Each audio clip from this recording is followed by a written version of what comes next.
Thank you, Mr. Chairman. Mr. Jordan. Mr. Chairman, I join my colleague, Mr. Rangel, in thanking you for giving the junior members of this committee the glorious opportunity of sharing the pain of this inquiry. Mr. Chairman, you are a strong man, and it has not been easy, but we have tried as best we can to give you as much assistance as possible. Earlier today, we heard the beginning of the preamble to the Constitution of the United States. We the people. It's a very eloquent beginning. But when that document was completed on the 17th of September in 1787, I was not included in that we the people. I felt somehow for many years that George Washington and Alexander Hamilton just left me out by mistake. But through the process of amendment, interpretation, and court decision, I have finally been included in we the people. Today I am an inquisitor, and hyperbole would not be fictional and would not overstate the solemnness that I feel right now. My faith in the Constitution is whole, it is complete, it is total. And I am not going to sit here and be an idle spectator to the diminution, the subversion, the destruction of the Constitution. Who can so properly be the inquisitors for the nation as the representatives of the nation themselves? The subjects of its jurisdiction are those offenses which proceed from the misconduct of public men. And that's what we're talking about.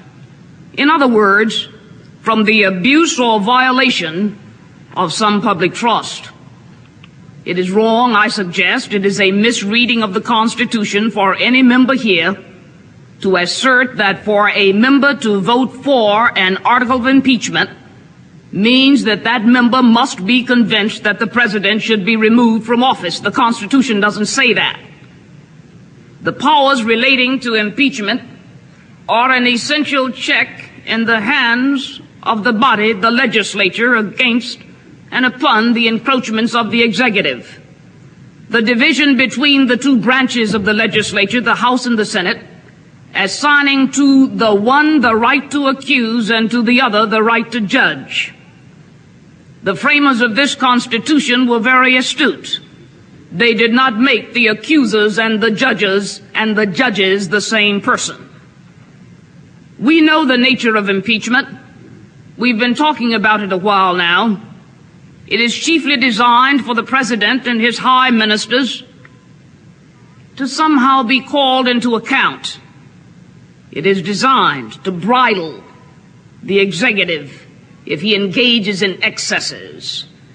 It is designed as a method of national inquest into the conduct of public men.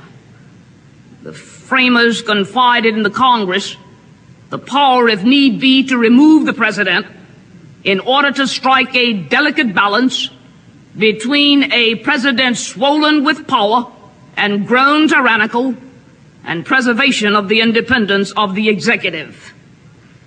The nature of impeachment, a narrowly channeled exception to the separation of powers maxim. The Federal Convention of 1787 said that.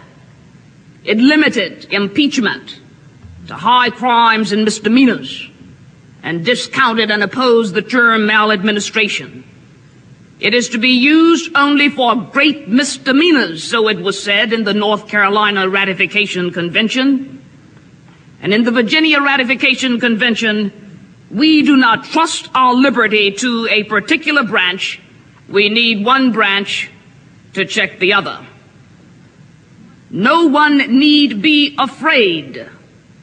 The North Carolina Ratification Convention, no one need be afraid that officers who commit oppression will pass with immunity. Prosecutions of impeachments will seldom fail to agitate the passions of the whole community, said Hamilton in the Federalist Papers number 65. We divide into parties, more or less friendly or inimical to the accused. I do not mean political parties in that sense. The drawing of political lines goes to the motivation. behind impeachment, but impeachment must proceed within the confines of the constitutional term high crime and misdemeanors. Of the impeachment process, it was Woodrow Wilson who said that nothing short of the grossest offenses against the plain law of the land will suffice to give them speed and effectiveness. Indignation so great as to overgrow party interest may secure a conviction, but nothing else can. Common sense would be revolted if we engaged upon this process for petty reasons. Congress has a lot to do: appropriations, tax reform, health insurance, campaign finance reform, housing, environmental protection, energy sufficiency, mass transportation. Pettiness cannot be allowed to stand in the face of such overwhelming problems. So today we're not being petty. We're trying to be big, because the task we have before us is a big one. This morning, in a discussion of the evidence, we are told that the evidence which purports to support the allegations of misuse of the CIA by the president is thin. We're told that that evidence is insufficient.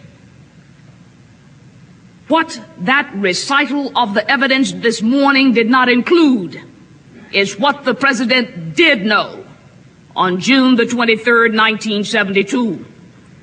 The president did know that it was Republican money, that it was money from the Committee for the Re-election of the President, which was found in the possession of one of the burglars arrested on June the 17th.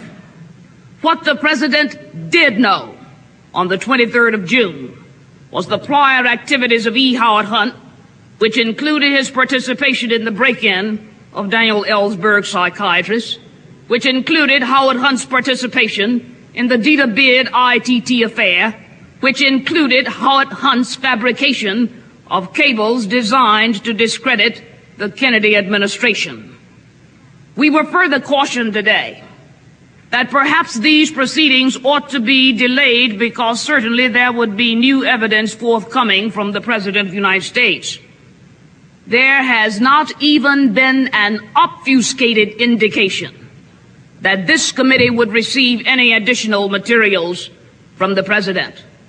The committee subpoena is outstanding, and if the President wants to supply that material, the committee sits here.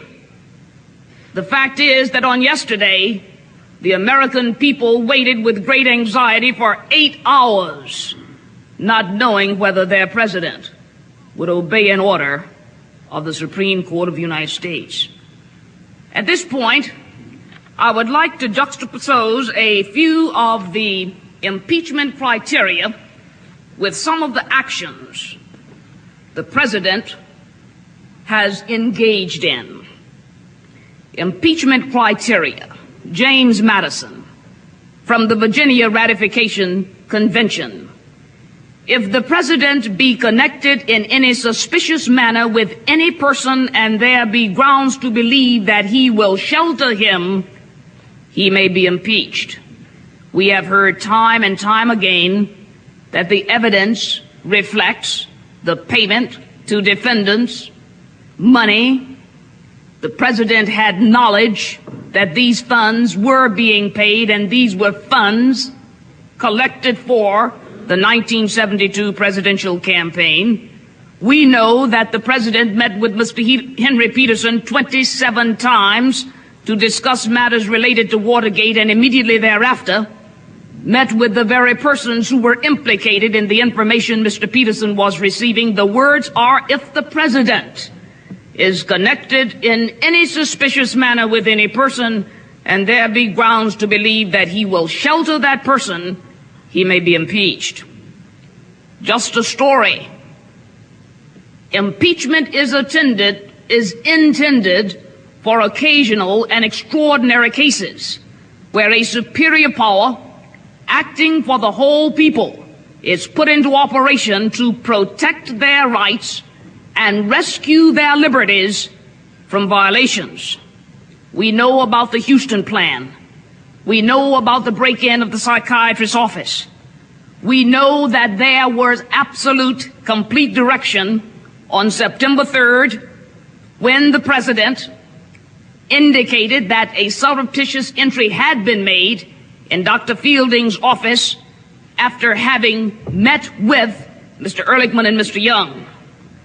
Protect their rights, rescue their liberties from violation. The Carolina Ratification Convention impeachment criteria: those are impeachable who behave amiss or betray their public trust. Beginning shortly after the Watergate break-in and continuing to the present time, the President has engaged in a series of public statements and actions designed to thwart the lawful investigation by government prosecutors. Moreover, the President has made public announcements and assertions bearing on the Watergate case, which the evidence will show he knew to be false. These assertions, false assertions, impeachable those who misbehave, those who behave amiss or betray the public trust. James Madison again at the Constitutional Convention: a president is impeachable if he attempts to subvert the Constitution. The Constitution charges the President with the task of taking care that the laws be faithfully executed. And yet, the President has counseled his aides to commit perjury, willfully disregard the secrecy of grand jury proceedings, conceal surreptitious entry, attempt to compromise a federal judge, while publicly displaying his cooperation with the processes of criminal justice. A president is impeachable if he attempts to subvert the Constitution. If the impeachment provision in the Constitution of the United States will not reach the offenses charged here, then perhaps that 18th century Constitution should be abandoned to a 20th century paper shredder. Has the President committed offenses and planned and directed and acquiesced in a course of conduct which the Constitution will not tolerate? That's the question. We know that. We know the question. We should now forthwith proceed to answer the question. It is reason and not passion which must guide our deliberations, guide our debate, and guide our decision.